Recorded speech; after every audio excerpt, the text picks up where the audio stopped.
Hello and welcome to today's episode of the Sister Luv Squad cast. Of course, all our episodes are Christmas themed, and today we will be talking about Rankin Bass Christmas movies.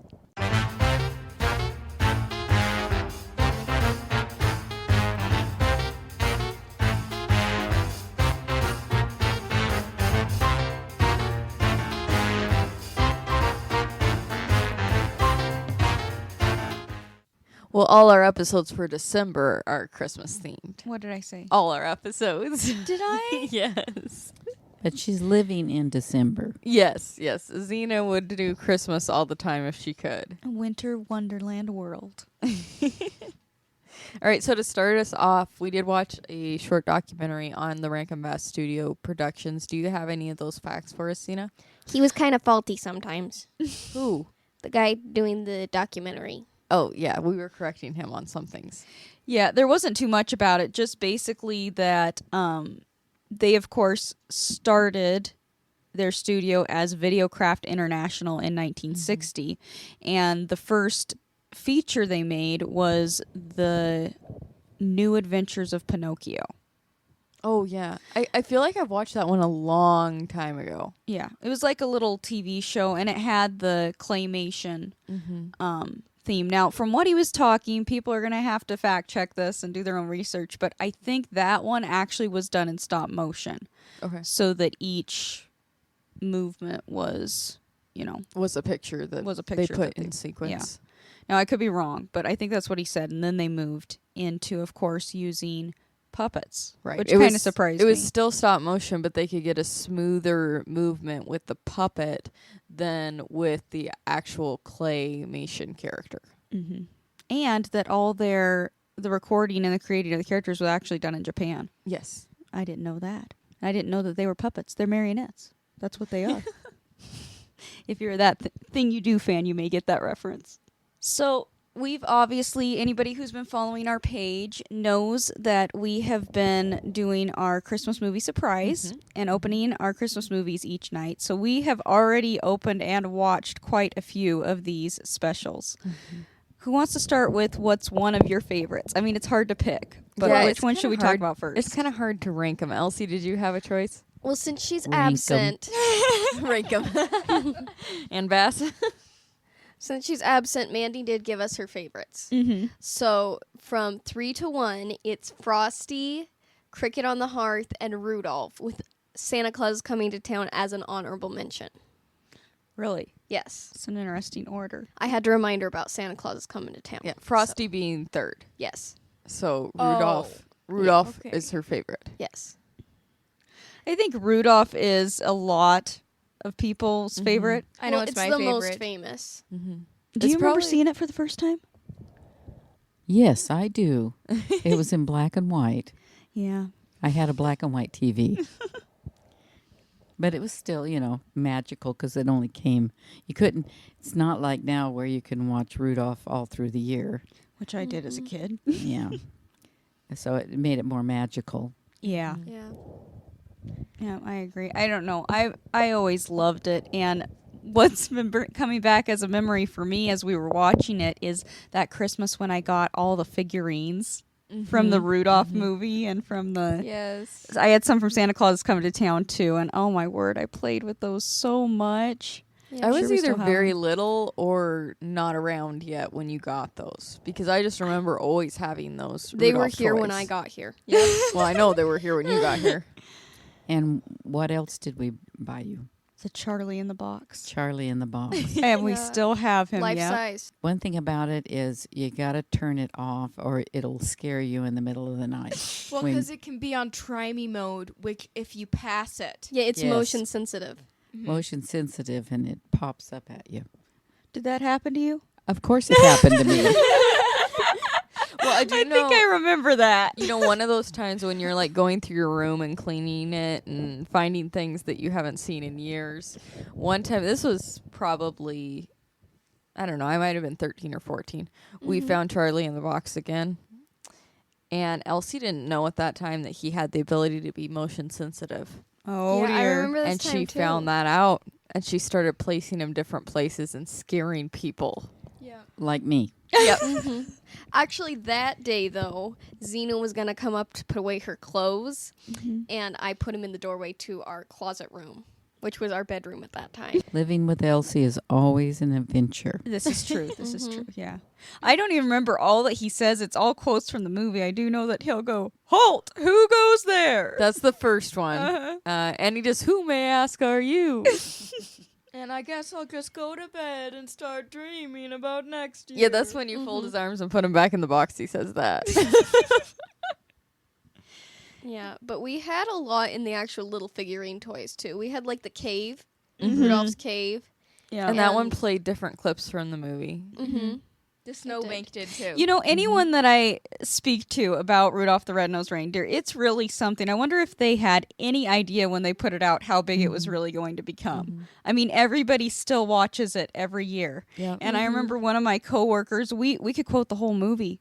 We did the whole elf scene back and forth. I mean, who doesn't know this movie and love it? I know. That's how I you know you came up with something good, something fun. Yep.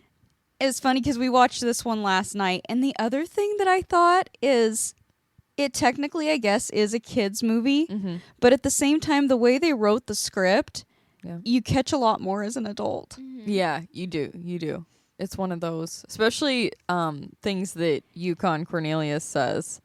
It's like, because he Yeah. says so much in his sentences that it's like, when you watch it as an adult, it's like, I didn't even pick up that he was wanting to buy guitar strings.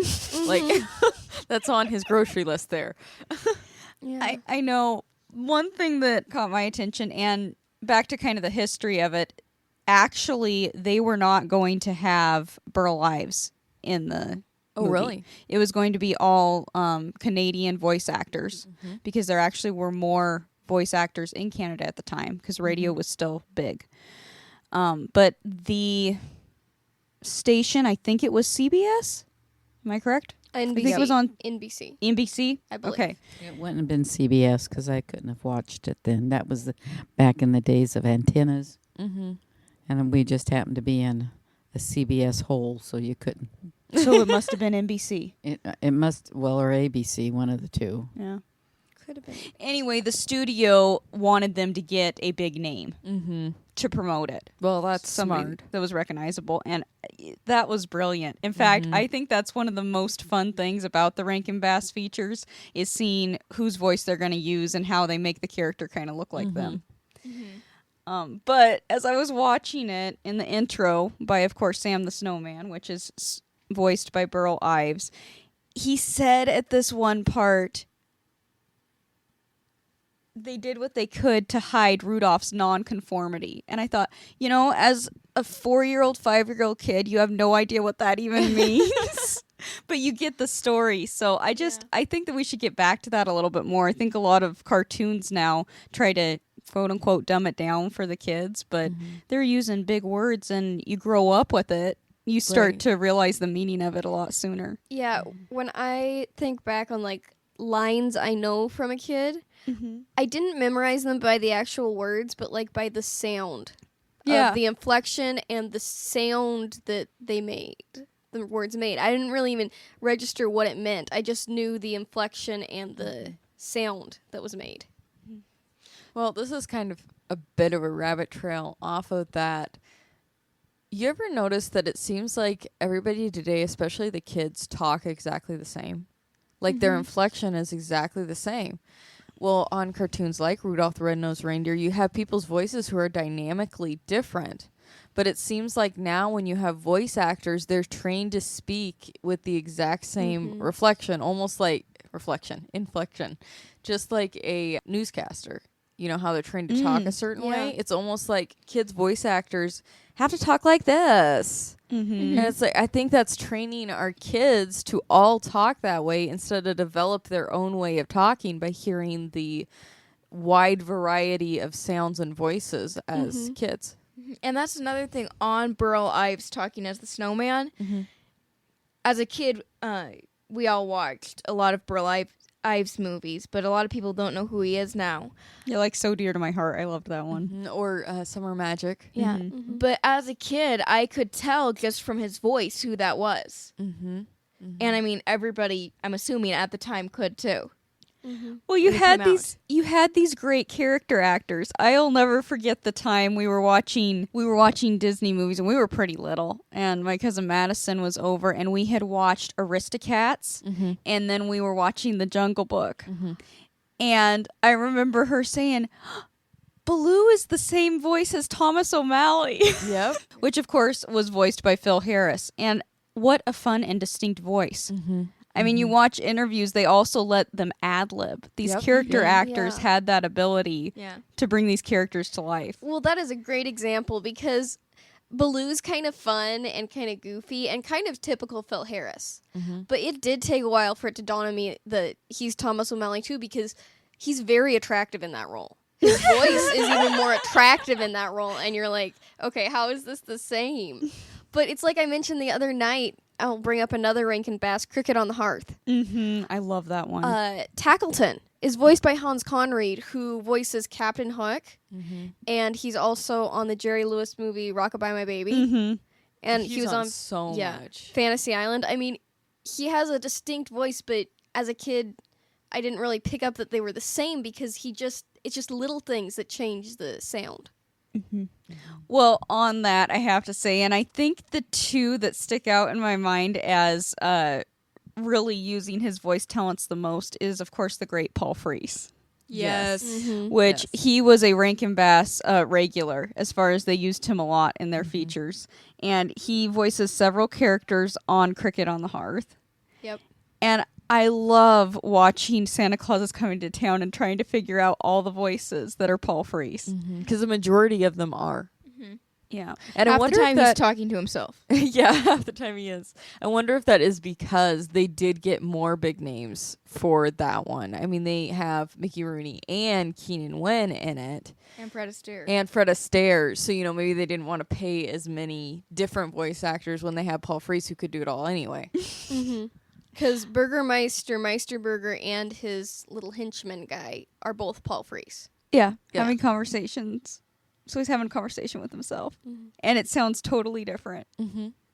Yeah, that's like in Pocahontas with David Ogden. Is it Steer or Steyer? Oh, he's a great Voice actor. voice The actor. villain and his henchmen are both Wiggins, voiced yeah. by him.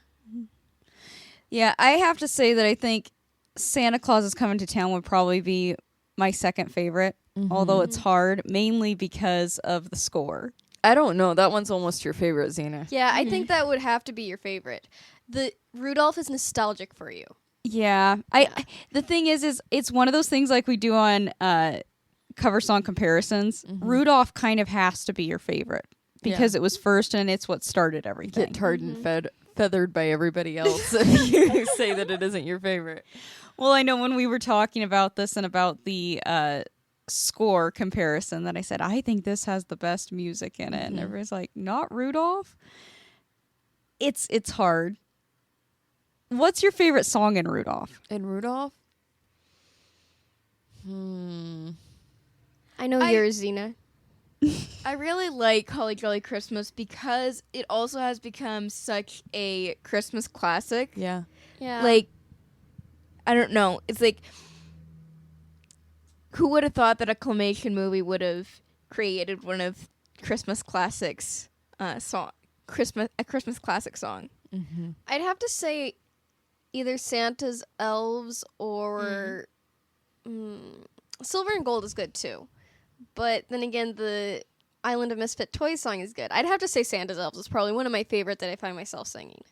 That one is fun. It's hard for me not to pick one of the ones that Burl Ives sings because, and this is where it was genius in his casting, because he is such a storyteller when he sings. Like he just makes you feel so cozy and safe, and like you just want to listen to him.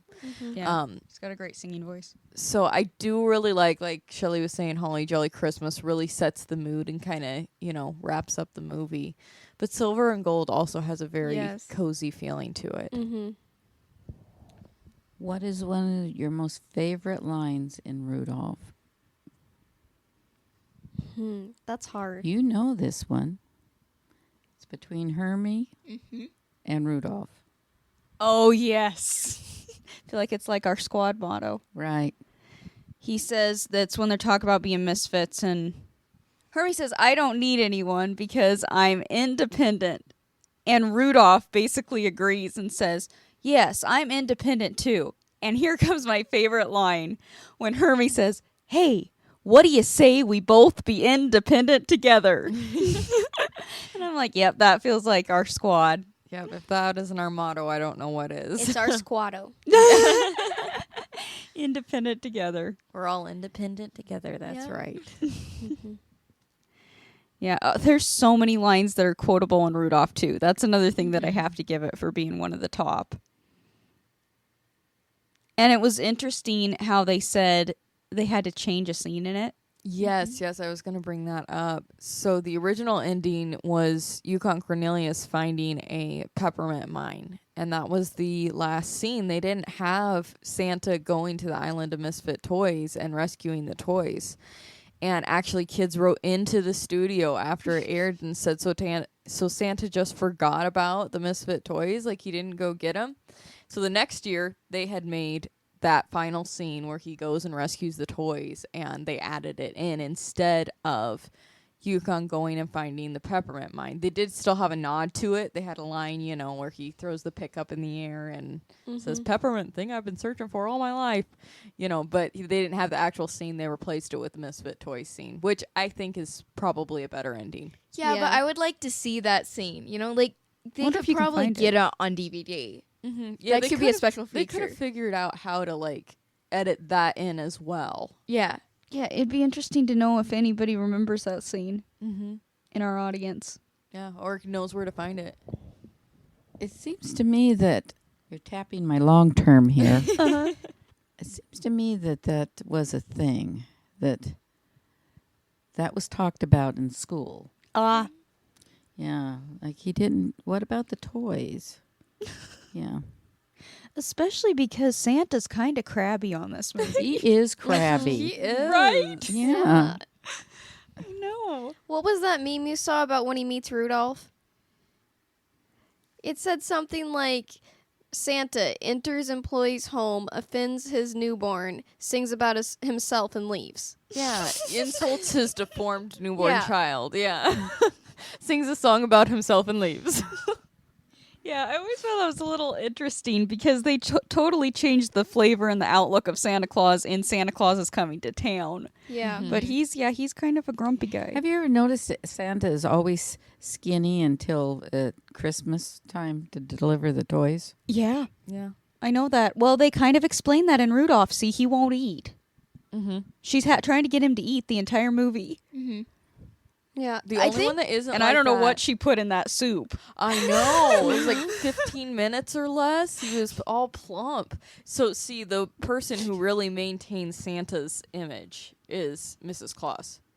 Like, she's the reason that everybody views Santa the way they do. Because he's really just kind of a grouchy old guy that likes to throw gifts from the sky. Yeah, I think Rudolph's the only cartoon where he's actually skinny, though, right? Well, he isn't, like, on Santa Claus is Coming to Town. He Oh, isn't true, heavy as a true. young guy. True.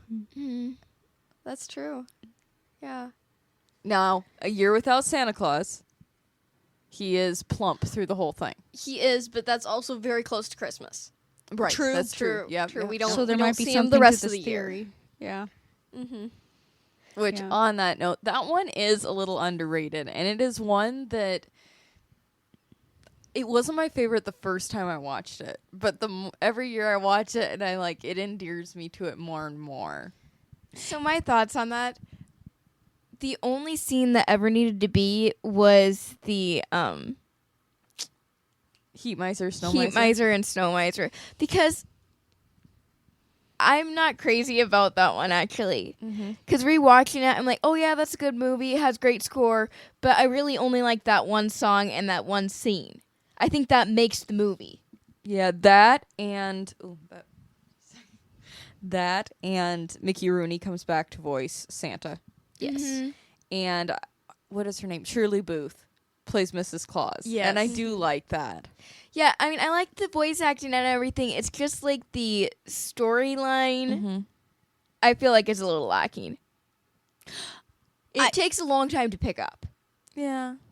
I can get it. It's I can kind see where you're of coming from. yeah. I don't know. I just love the heat miser and snow miser scene so much. And I saw another review when I was looking at the voice actors who was all in it on IMDb. And somebody left a review and they says, this one may not be very well known, but you gotta love them misers. Yeah. I like the song I Believe in Santa Claus. I'm not a huge fan of the lyrics, but it is a pretty song. It has a very I love the tune because it does have that very 70s ballad. Yeah. Plus, they use songs like I really like the part where the kids send Santa letters saying that they want him to come, and they still, believe in Christmas and all that, and they used Blue Christmas in it. Yeah. But once again, as I'm watching these Rankin Bass specials, he's so temperamental. He is In that movie. He gets easily Yep. offended. Yep, and we also watched 'Twas the Night Before Christmas, and that was a later one. It was a cartoon, not a claymation. Right. It wasn't the stop motion. It was an actual animated cartoon. And once again, Santa was offended. you gotta tread softly around Santa Claus, apparently. They say it was the clock that brought him, but I'm thinking Mrs. Claus was going, "You be nice. Don't be petty. Uh-huh. If you don't know the premise of that one, it's not actually about the original poem or song, 'Twas the Night Before Christmas. Well, it was based off that. They do use it. They use it, but it really doesn't follow that storyline. No. Just the beginning and the end. It does. So it's about this mouse family and human family, but one of the kids of the mouse family puts a letter in the paper saying that none of us believe in Santa Claus and the reindeer are fake too, or something like that. It's Signed, all of us. signed all of us, and apparently Santa got a hold of that paper and said, "Okay, then I'm not coming." And the whole town wants to, bash that one mouse. It wasn't one of my favorites, but it was kind of entertaining. They had kind of some fun songs. What I found hilarious and fun was the voice acting in that one, because Albert the mouse, who causes all the problems, is voiced by actress Tammy Grimes. Oh, You would not know that it was a female voicing. She does a very good job yeah. of sounding like this nerdy little mouse, little boy mouse. Yeah, I think it's one that I would have really liked as a kid. Yeah. Mhm. Because it's I got thought it was cute enjoyable. animation. Yeah. And one catchy song. I don't remember if there's very many other songs. Yeah, there wasn't a lot of songs in that one. No. I don't know if everybody else agrees with this, but as we were watching these, I kind of base if it's successful or if it's overall a favorite, if it has a good music score. It seems Yeah. like the ones with notable songs and songs that people remember, they were the ones that really took off. And I do kind of have to agree with you. I think Santa Claus Coming to Town takes the cake for best soundtrack. You do? I think so, because there's not one, like, Rudolph is classic, but the music is aimed at a younger audience, I feel like. The songs in Santa Claus is Coming to Town is more Broadway and can be enjoyed by both. Like, it's not that you can't enjoy Rudolph as an adult, but it is, I think, it was the first, so it was aimed more at a younger audience. I do get what you're saying in that, because when I watched Santa Claus is Coming to Town as a kid, I was bored. Really? Yes. It was like your favorite song. Now you know that every time what was her name? Mrs. Santa Claus. Jessica? Jessica sang. You went. Oh, I did for that That's scene. where you went to get a cookie or something. When is it gonna end? That This scene, but not song for the is whole 5 movie. hours long. I didn't think the whole movie was boring. No, I didn't say that. It's just that when the songs that were geared more towards an adult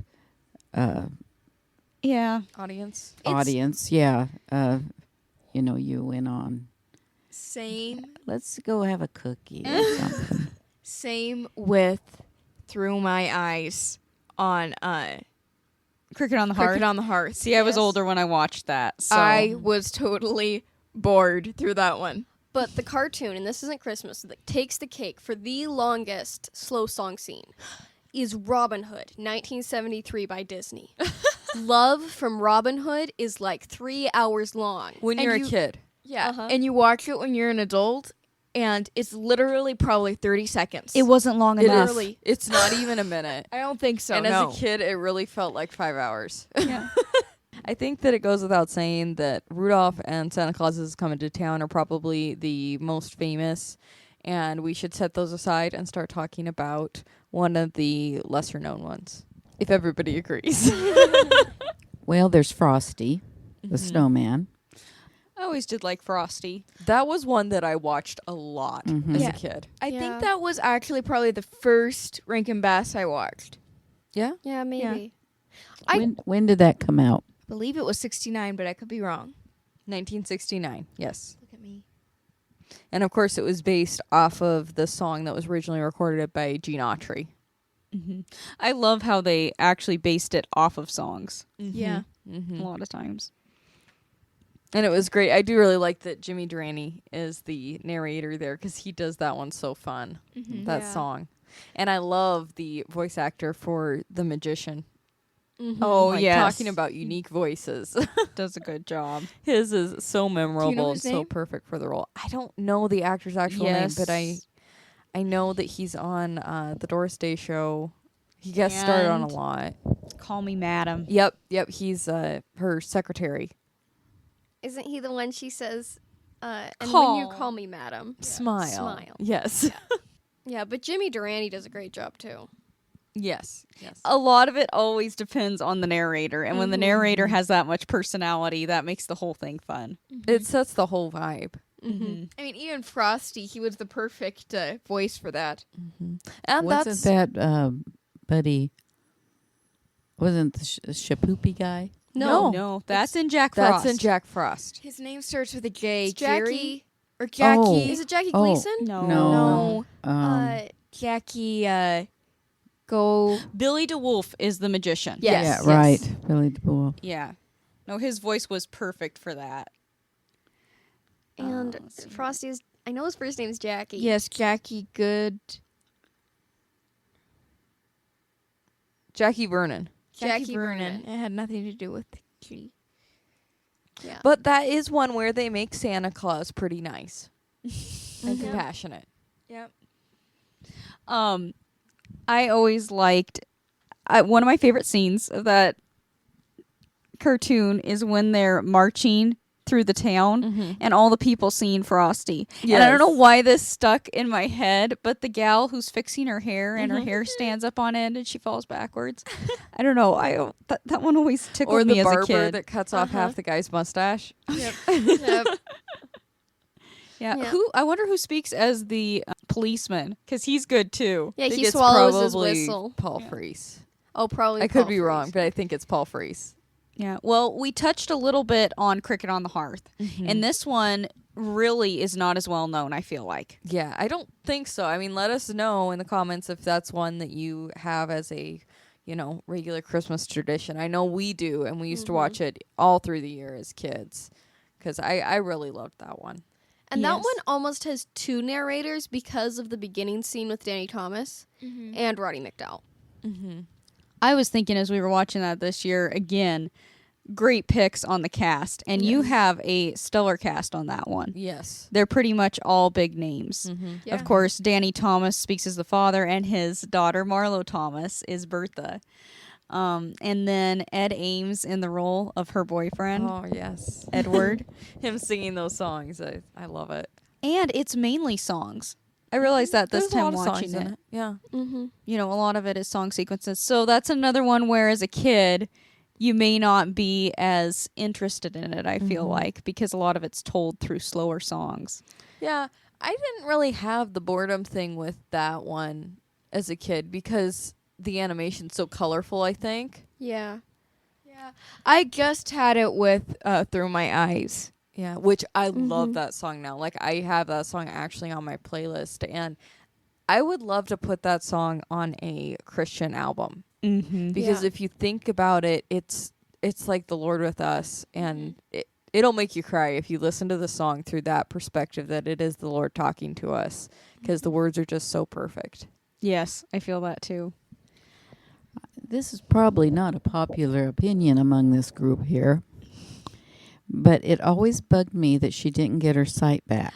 Yes, Yes. I used to think that too. There's only one thing that kind of redeems that point.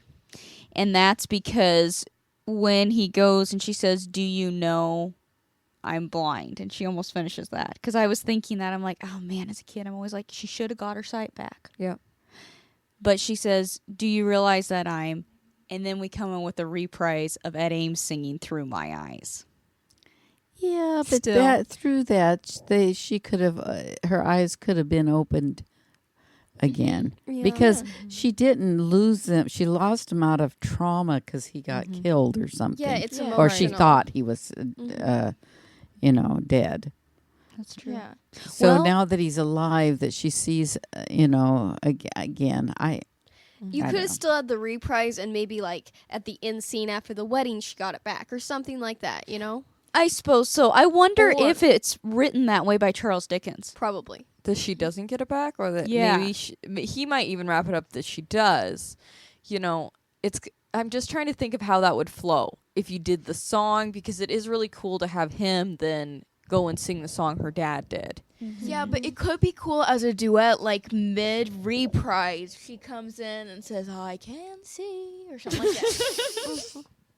No, maybe. I get what you're saying because I thought that too. It's like it's not like something physically, like she got sick or something. She got blind out of trauma, so you'd think that would alleviate the issue. And something that always made me mad as a kid and almost still makes me mad as an adult. Mm-hmm. Her father Mm-hmm. was literally going to let her marry that ugly guy. It's like, you claim to want the best for your daughter. But Oh, what a wasn't he tangled bet- web we weave. Wasn't What? he between a rock and a hard place on that one? But That's true. here's the deal, though. What if one day she gets her sight back? Dad, what did you let me marry? Well, it was either that or their livelihood, right? It's true. Yeah. They had to eat. Oh, see me. I guess I would die of starvation. Yeah. But like you said, watching it this time, it does have some intense scenes in it. When the crow and the monkey and the cat sell Cricket to the captain, the sailor, I mean, he kills him. Like, it's very final. Yeah, a little different than a normal cartoon. Yeah. But overall, it's good. I guess I can agree with you. I see the point on the blind thing. But aside from that, it's a pretty good one. Yeah, Yeah. I would recommend it. And I want to. I keep saying I want to, and I haven't. I want to read Charles Dickens' version. Did we just spoil the ending for people who haven't watched it? Who hasn't watched it? Well, there may be. people. Yeah. Sorry about that. How does everybody feel about Jack Frost? It's okay. I'm not crazy about it. Okay. I like the animation of it. I like how they designed him, and I even like the what's his name, Snip, like the guy that makes the snowflakes. Yeah. Like that And kinda, Holly. Yeah, that kind of aspect of it is cool. The more magical, mystical side of it. The score is kind of weak. That's what my issue was. And the I- villain. Yeah, I had trouble, especially as a kid, but even now, understanding the villain. Because he has such a strong accent. Which is Paul Frees again. Well, they made him king of the Cossacks. Yeah. Yeah, King of the Cossacks. I don't know. I didn't get the whole mechanical horse thing and robots everywhere. Like, I get that they said that all his people and servants died off or something. Left him because he was so mean or something. I felt like it was forced.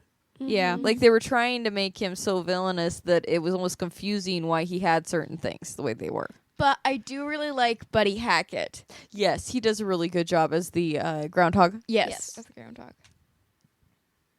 In actuality, I think he kind of makes the movie. Yes. Yeah, he does. Although, like you said, they did a very good job on making Jack Frost, like, how he looks and that. The only other person that kind of bugged me was the guy she married. He He's kind of, supposed to be the ultimate knight in shining armor, you know. yeah, I guess. He definitely looks like somebody that would be on a 1970s pinup. Yeah, Like, Yeah. he has let's that see that. blonde hair and And he kind of looks like just a not as wimpy of a version of Jack Frost, who Yes. she liked before she'd ever seen him. She couldn't marry Jack Frost. No. then we wouldn't have any frost. Right. Mhm. And then I would be very sad. I understand. I think I don't know. I guess he didn't have enough. They didn't develop his character enough, in my opinion. But that's the one she married? Yeah. Yeah, they didn't really have a chance to. Mm-mm. I don't know. My only thing is I thought that they focused too long on him keeping the snow to keep the bad guy away. Yeah. I think they Yeah. used so much of the storyline there. Yeah. Mm-hmm. Well, the only thing with the guy that she ended up marrying is they did imply when he first came on that there was history. Mm-hmm. Like there was more to him than what they were able to show because they knew each other. So the other famous one is Little Drummer Boy. And that one I feel like I watched a lot as a kid. Yeah, I did too. But as an adult, it's not my favorite. I know. I feel like that's the opinion of a lot of the house or the squad, because we haven't watched it the past few years. Yeah. I like it and I like the way they portrayed it and everything. It just does have a darker tone to it. Yeah. Which is a good contrast for the manger scene, because Yeah. that totally resolves. Yes, that is like the best scene in the whole movie. It has a very kind of spooky vibe. The rest of the movie, don't you think? Oppressive. Well, but that's kind of the point. Mm-hmm. Yeah. That's what I was saying. Because you wouldn't get that effect at the manger if the rest of the movie wasn't like that. Mhm. I mean, even when I can't remember the name of the lamb comes back to life. Mm-hmm. Yeah. Just because we haven't watched it in a couple years. Exactly. hmm I don't remember the lamb, but I know the bad guy is. No, the son is Aaron. The boy is Aaron. His name is Yes. Aaron. The bad guy's Ben something. Mm-hmm. And what's her name? Greer Garson. Greer Garson does a very interesting job. I mean, I like the way she does it, but she also sets that kind of eerie vibe. I always Mhm. loved her That's what I voice thought. narrating it. Yeah. She has such a distinct and cool voice. Mm-hmm. But yeah, she tells the story very well. I think the other thing is the songs, they're cool, but they have a spooky vibe to them because they're in that minor, which I'm trying you know, I'm trying to think, what's the song that him and the animals sing? The only one that's coming to mind is the one about the goose that the bad guy sings. yeah, that's me the only too, song me I can too. think of. But no, they do sing a song, don't they? Yeah. Cuz I kind of liked that scene. I was so upset when I can't remember, did 2 animals die? Just the Or lamb. just the lamb. Yeah, I was so upset when the lamb died, and of course, I was Well, happy in Jose the end. Ferrer plays the villain in it. Mm. I'm I trying can't to think. I wish I could think of the song, because I really liked that one. I think I was kind of the one in the house who liked this movie more. Well, like I said, I really liked it as a little kid. I think I kind of thought Aaron was cute. I kind of did too. That is an actual thing. As weird as it sounds, I had certain ones that I crushed on.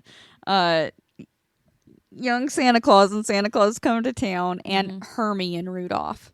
Well, he He has great the hair. best bangs. Great hair. Uh-huh. So cute. I don't understand why the female elves were making fun of him because all the other guys are bald. I mean, Hermie had this great hair. I know we're back to Rudolph. I do have one thing that maybe somebody can explain here. Why did Rudolph get made fun of for his nose when his friend Fireball had blonde hair and freckles? Well, there's a 'Cause question with Fireball was the coach's kid. Is the elves. Is he? No, I he's think not. so, isn't Uh-uh. No, I don't think so. Because he didn't have anything that lit up and made you, need sunglasses Yeah, and made And a made noise. that noise. he? Yeah. and that noise. Yeah. Well, was it? I think Shelley had a point when we were watching it the other night. Why didn't the elf that was tall, skinny, and had glasses get made fun of? yeah. He wasn't a nonconformist, though, really. He looks totally different than the rest of them. He does, but the reason Hermie wasn't accepted is he wanted to be a dentist. True. And he wasn't helping working. Right. No. So the elves Yeah. aren't actually quite as petty as the reindeer. No. Not really. No. No. Or Santa. Or Santa. Yes, Santa's the whole issue with the reindeer. But Yeah, that just always, even as a kid, I did always kind of question him, like, he has blonde hair. Mm-hmm. None of the other ones have blonde hair. Santa was too thin. That's why he was cranky. It Yeah. is. Yep. Yeah, He only Mrs. gets Claus knew jolly. it. Yeah. Yeah, he was jolly once he. He was fattened up. Yep. Yep. So One thing. Okay, what character, and not necessarily bad guy, what character scared you most as a kid in the Rankin Bass? Probably Winter Warlock. Well, even the what is Abominable it? snow monster. Yeah, I mean, as a kid, he was the Yeah. one that's supposed to scare you. Yeah. Yeah. He scared me quite a bit. I mean, it wasn't to the point that I wouldn't watch him.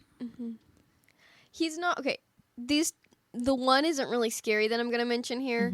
Just intimidating. The King Lionheart or something. You know. Something about him was Weirdly, very yeah. intimidating. Yeah, in the King of the Island of Misfit Toys was very. I don't know if it's the music they played or his voice or something. Well, his voice is very commanding. And they gave it that echoey feel because it's in the hall. And the only other person that was really kind of spooky was the guy who brings the message to Bertha in Cricket on the Hearth. Oh, he's yeah. green. Yeah. He has green skin. Yeah, he's Yeah. really bothersome. He looks Yeah. like the guy on Beauty and the Beast that Gaston goes to, you know, the insane asylum guy. Yeah. Or they also copied off of Ichabod. There's a character that looks like that too. Yeah, I think as a little kid, the only two would be Winter Warlock and the Abominable Snow Monster when he's running after them. And his hair goes back. He's got the teeth. Yeah.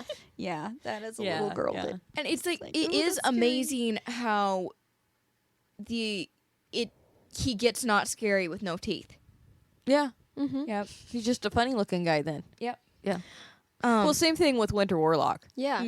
When once he melts away and isn't all icy, he's fine. Well, it's because they have a different attitude. Yeah. it is. Yep. Yeah, that's true. Yeah. True. One thing I noticed though, and this is all roads lead back to Rudolph.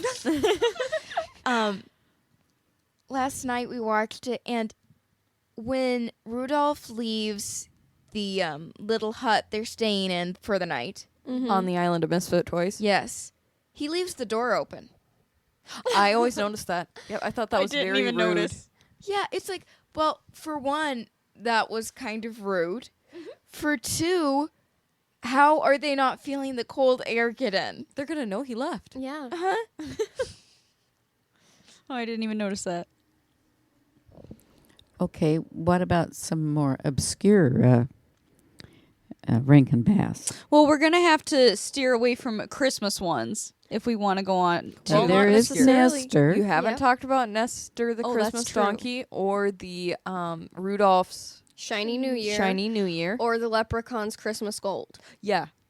Oh my goodness. Now that is the scariest. I kind of agree. With the banshee. Oh my goodness. Like I watched it when I was just 2 years ago, but that would have scared me so much as a kid. I actually really liked that one. The Leprechaun one? Yes. Like it was really, and you know, I'm into more fantasy and stuff, so maybe that's why. But I really liked the whole setup and storyline of that one. I don't remember the score that much, except for the fact that they, at the end, they sang Christmas in Killarney. Oh, yeah, they do, don't they? Yeah. Yeah. What's this? Like, I saw the Banshee the other night on the documentary we watched. Does she get really scary? Yes. Yes. Because when you just see her, she just looks like an old hag kind of thing. Right, right. Yeah. Because they have to Yeah. defeat the banshee because somebody, I don't remember the whole layout of it, but somebody does something wrong and then the banshee is released and they have to defeat her before Christmas or something like that. Yeah. That one, actually, a fact on that one, it was supposed to be a St. Patty's Day special. Oh yeah. But again, the studio, now these are written, most of the stories are written by Romeo Muller. And the studio wanted them instead to put it off and do a Christmas special again. Oh. So he already had it written for St. Patty's Day, and he just incorporated that with a Christmas storyline. Yeah. So, you know, That's you got to do cool. what you got to Well, it do. worked with the Christmas in Killarney song. Yeah. And about Nestor, the best part of Nestor is Roger Miller. You know I'm a major Roger Miller fan, and I love his singing voice and talking voice. It's just so soothing. You know, I know Nestor kind of messes everything up, especially theologically and things, and it's kind of a different way of, mixing things. But that movie when I was little was so soothing, and I wonder if it is because of Roger Miller singing the story. And just Nestor is so sweet. He is adorable. It's like I always felt so sad for him with those years he was tripping over. Yeah, it got to be where it was cool to think Nestor was a dumb movie. You know what I'm saying? Yeah. You bring up Nestor like you like it or something. Oh, Nestor, that's the dumbest movie. Oh, I didn't know that. Was that after it came out more that people, or do you think it's more a recent phenomenon? Well, I don't know. Things that you liked as a kid, there for some reason or other, like you bring up Looney Tunes. That was like, oh, we can't let the kids watch that anymore because it's, Too violent and they're snotty and all this other stuff. So you bring in something that's bland, and then it gets to the point where, I'm watching Looney Tunes again and thinking it's hilarious because it reminds me of my childhood. In fact, Zena and I were just watching Sylvester and... Yes. No, there was no Tweety in that one. No, that was a funny one, though. About this little girl. She was a little, what would you say, destructive of her toys. So her mom said, no, I'm not going to let you have anything new until you learn to take care of your toys. Well, Sylvester happened to be running from a dog and happened to come into her yard. And, of course, the little girl took him in, and she was a little bit rough. Didn't mean to be. No, she just was trying to help him and ended up putting him in the wash machine because he was dirty and he came out a big fluff ball. That's so funny. Yeah, that's a bit violent with everything, and you don't want kids to put their cats in the wash machine. But I don't know what it is. We would I would never have put my cat in a washing machine. As a kid, you just knew that wasn't a thing you'd do. Now, I'm not saying there aren't kids who might have done that, but... Well, it used to be a little bit more survival of the fittest. I mean, you learned from mistakes you made, and I feel like people have guarded kids too much on some things. Not that you should be careful what you're showing your kids. I'm not saying not to... Well, more so nowadays than... Right, more so with the stuff, but you also can be too careful. Well, the thing that bothers me is, as a kid, you knew what was fake. That's what I was going to say. And you knew that you didn't play with dynamite. I mean, I guess I knew it, and I'm assuming all the kids in my neighborhood and school knew it. Maybe I'm wrong, but I don't know. Now it's like... It's almost like this is what you do. The biggest thing, the difference between cartoons now and cartoons then, consequences. That's what stopped you from doing it. They showed you, even though it wasn't like the actual thing that would happen physically, they showed you consequences for what they did. Oh, I don't know about that, because look at Roadrunner and the Coyote. I mean, he kept going on, even though the consequences was him getting smashed by a boulder, because, I mean, it wasn't real. Yeah, that's what it is. It's like, you wouldn't even think that this is funny, and it's pretend. Right. And another thought on that, it's like, if there was a kid that would put their cat in the washing machine, it's not Looney Tunes that would make him do it. You know what I mean? No, I would think it would do it anyhow. Yes. Yeah. If you're that kind of kid, I think that you're just going to do it. You're going to experiment. Yeah. Also, how often did I watch the cartoons? Yes. It wasn't a constant. It had definite times, and it wasn't just at you all the time. Yep. Like even going back to the Rudolph and all that, it was once a year. You got to watch it. You didn't get to watch it constantly. And, I remember watching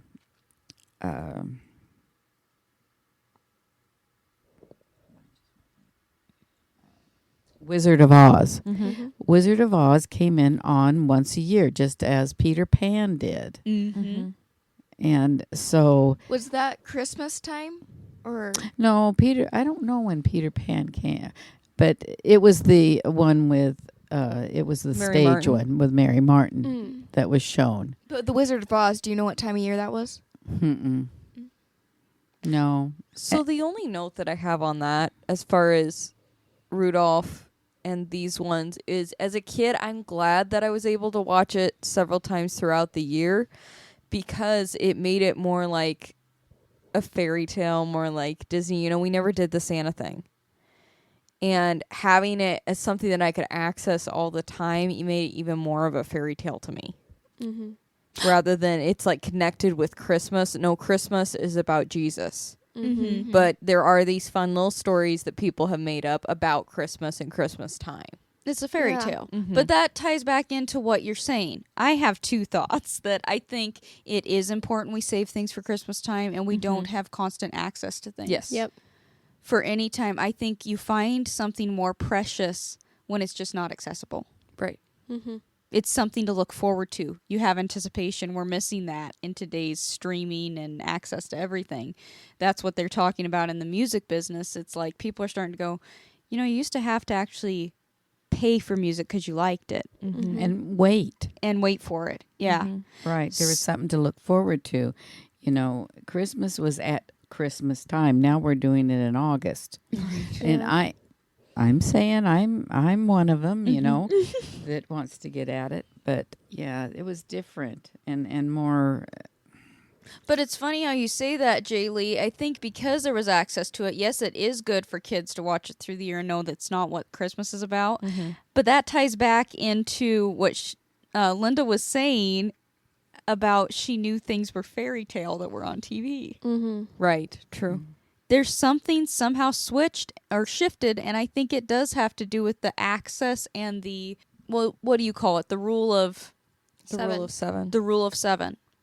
They tell you that if you advertise something and repeat it enough, If a people person will. sees something 7 times, they're more likely to buy it. There's been studies, I think it was back in the 30s even, they did studies on this. So if you had 7 different formats where somebody saw it 7 times, they were more than likely going to buy what you were trying to sell. One thing I'm going to say about that thought is I don't think, as far as, I think only with the Christmas cartoons that help me, because if your kids believe in Santa Claus, that is going to encourage them more to believe in Santa Claus, I think, no matter what. Oh, watching it more throughout the. Well, I Watching it oh once a year at just at Christmas time. to believe in him if you only She's saying if your kids already believe in Santa Claus, if you can only watch those movies once a year, it can even solidify that in their minds. Well, I don't know anymore.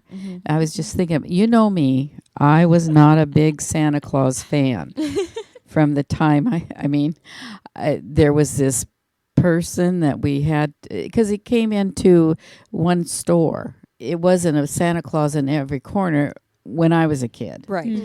as far as where I grew up. Okay. And to go and sit, I mean, I was kind of leery of people anyhow. But I don't know. The whole thing that this person came into my house, even giving presents, I mean, I didn't like that. Yep. And I didn't, the whole thing didn't make sense in my head. Now I'm talking 5 years old. He could, I remember quizzing my dad, well, how does he come in? Because we had a wood stove, but there was no chimney that he could come down. Right. You know? And then Dad says, well, he comes through the front door. We leave it open. Well, that didn't work for me. You know? So when I remember going to bed, I was like, okay, you know? And, of course, I was happy when I got up and saw all the presents there. And the reindeer had ate, nibbled on the carrot, and the cookies were gone. Of course, that was my dad. too. And Mom, she probably had cookies. I mean, so that was kind of fun, but not. So when I found out that, Santa Claus wasn't real, because I was around older kids too, it kind of relieved me. Yeah. But that's not a popular opinion, but that's just like that. That was how I was as a kid. Mm-hmm. I don't know how my brother thought. I don't know if he liked. I don't think he liked sitting on his lap either. He just looked ominous to me a little bit. Yeah, well, I can get that because I was a kid that was leery of people. And he's kind of an intimidating force. I wasn't big on strangers, and I don't think I would have liked that. Yeah, he was always kind. I mean, Yeah, but he's a big guy with a huge beard. I mean, if In red. Yep. Well, and the Santa Claus that I'm seeing this from pictures, okay? Because I wouldn't sit on his lap. Yeah. But my brother did, so he has a picture of him, with him. He was nice looking. It wasn't that ratty Santa sometimes you see. And like I said, there's only one. Yeah. There wasn't on every corner or in every store. Yeah. Which I feel like now that's kind of come back, because at least in our area, the only place I think you can go see Santa is, well, unless they have a special event, is at the mall. Yeah. I believe that's the only place you can get Santa pictures. it wasn't that way for a while, yeah. But Yeah. you're right. Well, it used And to he be that wasn't- people would dress up to bell ring and Santa gear and all that. Yeah. Well, it is, and it wasn't for me. It wasn't all Christmas season because there wasn't this big long Christmas season for one thing, because where I grew up, I mean, we had a quote unquote real tree that we went out and cut down, and you could only have it up about a week, and the lights weren't always on because they were those huge hot things. Yeah. Right. So you had that just a little bit, and Dad was very, very cautious about that because, of course, he was a logger, and so it wasn't a special long thing. So yeah, I think the whole Santa Claus thing, people can choose to do what they want with it, but another reason why I'm glad that we didn't do it as a real thing, like you convinced us that Santa Claus was real, is I feel like it would be harder than to accept that the nativity was real. If you're telling them about Jesus at the same time you're telling them about Santa Claus, and all of a sudden Santa Claus isn't actually real, it does cause doubt in your mind. Yeah. So I love him as a mystical character that, you can watch on Rankin Bass cartoons. And he's kind of grumpy. And, so I'm not anti Santa Claus because it's based off of a real person that did good things. You're not anti-Santa? No. Which is St. Nicholas. Right. St. Nicholas. But I don't know. I like keeping him as a fairy tale with kids because then you can really focus on the true meaning of Christmas. Yep. I agree. And, some people they think that takes away being able to have the surprise and mystery of things. But I also like the fact because we got to be incorporated in getting gifts for each other and things, thinking about that person and surprising that person. And I think that's another thing at Christmas time to really encourage families to do is, get to know each other and think of what that person would want. We never did Christmas lists, so it was a lot more fun to listen to what their interests were that year or what they were wanting that year. And even with the kids would help with picking out the adults' gifts too. Yes. It brings everybody together as everybody's a person, and not that it doesn't grow selfishness in the kids. Yeah. I just thought that it was fun, and I it think brings it's fun more how we've done excitement that. as the giver rather than even receiving the gift. Yes. I just know even now we have so much fun shopping for each other, and it's always I'm more excited to see how this person's going to react to what I got them than even what I'm going to be receiving. That's what Pastor Chuck Swindoll had a message on that. I think it was him that said that the giver is always more excited than the person who gets the present, and equated that with the Lord, Yeah. and how the angels rejoice over one soul saved. It's the same thing because he's giving something to them, and when they receive it, That's and why the watching it. accepting of salvation brings God glory. And Right. every time we accept things that he gives us, it brings him glory. Yeah, I love that. And this is kind of a frivolous note now, but I would like to bring up one more. And I know it's not a favorite, but I kind of like Rudolph's Shiny New Year. Okay. I know the storyline is similar to A Year Without Santa Claus, and it doesn't have the best music, but I don't know the name who talks as Rudolph. She reprises her role as him. Billy May Russell, is it? Russell? I don't know the last name. I think it's Russell. I'll have to look it up. It is a she. And it's been a while since I've watched it, so I might go back on my opinion after I watch it this year. But I don't know. I just think it's kind of fun. You just think the New Year's baby's cute, don't you? It's got big ears, but that's okay. Yeah. I think that's the issue, isn't Nothing it? but a hat and a diaper. I'm not sure. Yeah, no, they they're lose him cute. is the issue. Yeah, they lose can't him. find the baby New Year. Oh, yeah, that's Yeah. right. Red And it'll be Skelton. stuck on December 31st if they can't find him. Yeah, Red Skelton is Father Time. Yeah, Yeah. and they made him look just like him. Yes. I love that. The creativity, how they make the narrators look like the speaker, the voice actor. Yes. Another yes. one that we haven't watched, but we're probably going to watch, is the Frosty and Rudolph crossover. Christmas in July. Christmas Yeah. in July. Now that one, is it claymation or is it cartoon? It's claymation. It's the first time Frosty is a claymation figure. Interesting. Yeah, we need to watch that one. Yeah. Yeah, because originally there was a different sequel to Frosty the Snowman that I don't know if you can even access now. But then there's Frosty Returns, which is the sequel that most people know. Not my favorite. It's also not Rankin Bass. It wasn't Rankin Bass because I think CBS bought out the studio and they made that one. So that's the one that everybody knows is the sequel, but there was a different one. And then Rankin Bass did make the Rudolph and Frosty's Christmas in July.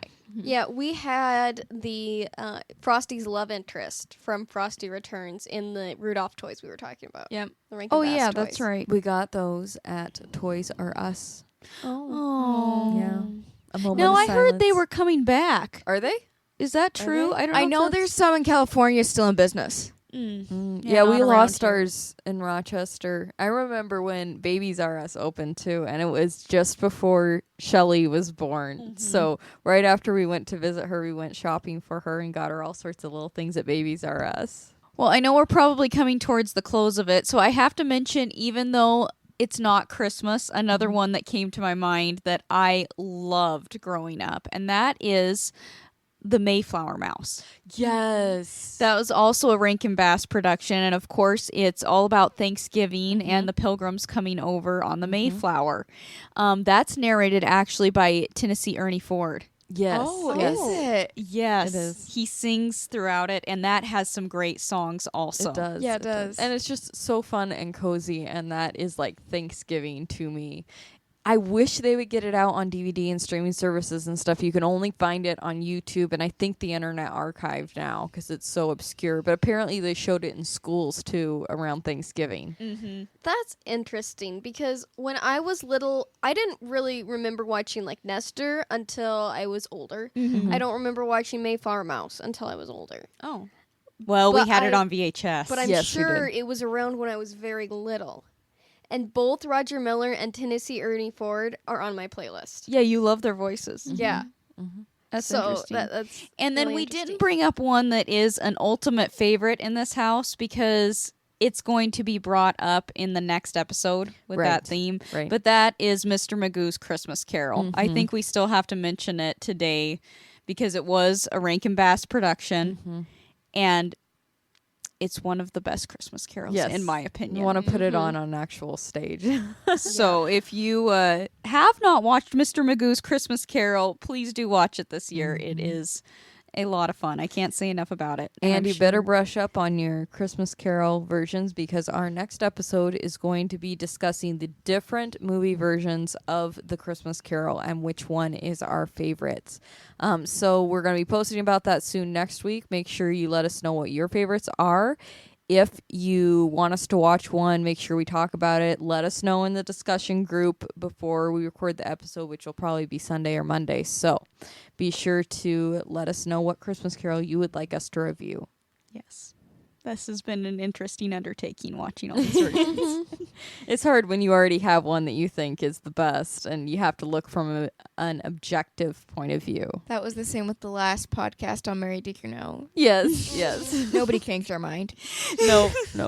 So I think we've all agreed that the best Rankin Bass has to be Rudolph because everybody's going to say it's Rudolph. I think we have our varying opinions on second best. Does anybody want to share theirs? If I had to choose two, then I can only watch two, and that's hard because you got Mr. Magoo and Cricket on the Hearth and all that. But Rudolph and Santa Claus coming to town. I Yeah. wouldn't give those up. I gotta agree. Actually, I am going to say that if you say I can only have 2 Rankin Bass, And one including Rudolph. Rudolph's in that. oh, that's Yeah. included. Well, then it probably would be Santa Claus Coming to Town and Mr. Magoo's. That one's like my Yeah. top, one of my top. Yeah, I go with her. Yeah. Yeah, 3 would probably be for me. Oh, I don't know. It'd be really hard for me to give up Cricket on the Uh-huh. Hearth. So Between Cricket and Mr. Magoo, it's a big toss-up. Oh, actually, I would get rid of Santa Claus is Coming to Town before Cricket on the Hearth and Mr. Magoo. Well, yes, we know it bores you. It doesn't bore me anymore. Not as an adult, just as a kid, I'm like, Part of the whole thing about that movie is Mickey Rooney's voice. Yes. He has one of the best voices to... It wasn't the first part. It was once it got to her song.